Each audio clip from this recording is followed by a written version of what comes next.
Сүттен жасалған ұлттық тағам. Құрт сөзінің мағынасы да құрғатылған, кептірілген сүт деген мағына береді. Пісіліп, майы алынған айранды қайнатып, кенеп дорбада сүзіп алып, тұздап, өреде кептіріп сақтайтын тағам түрі. Жасалу тәсілдеріне қарай құрт, сықпа құрт, ақ құрт, қара құрт, майлы құрт деген түрлерге бөлінеді.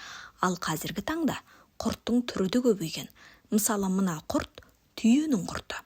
Қатты ащы да емес, дәмі ерекше әрі пайдалы. Ал мына құрт йогурт дәмдес құрт болса, мына құрт өр қосылған құрттың түрі. Бұл құрттардың дәмін көріп, келесі видеода бөлісетін боламыз. Ал дәл қазір құрттың адам ағзасына пайдасын түсіндіре кетейін.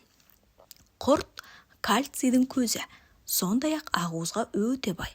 Оның құрамында А, Б, С дәрумендері, мыс, мырыш, күміс, темір, кремний, магний, кальций, алюминий микроэлементтері жетерлік. Балалар үшін де құрттың пайдасы ұшан теңіз. Ол баланың бойының өсуіне және сүйектері, тістері дұрыс қалыптасып, жетілуіне септігін тигізер тағамдардың бірі. Әсіресе қатқан құрттың пайдасы өте зор.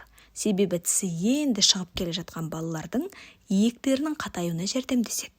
Кепкен құртты мүжген баланың тісі сау, сүйегі берік болады. Ал сау әрі мықты сүйек тірек қимыл аппаратының дұрыс әрі белсенді жұмыс жасауына сеп болады. Жасы ұлғайған кісілерде зат алмасу баяулай бастайтыны белгілі. Құрттың құрамында зат алмасуды және бауырдың қызметін жақсартатын дәрумендер де бар. Сондай-ақ Б тобының дәрумендері болғандықтан қарттарда жиі кездесетін атеросклероз ауруының алдын алады.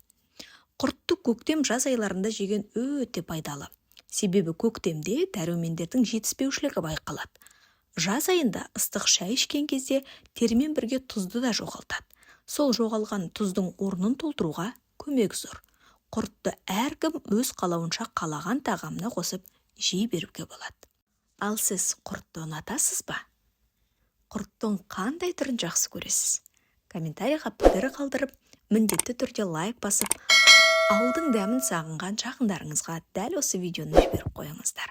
Және міндетті түрде каналға тіркелуді ұмытпаңыздар. Амандықта жүздескенше.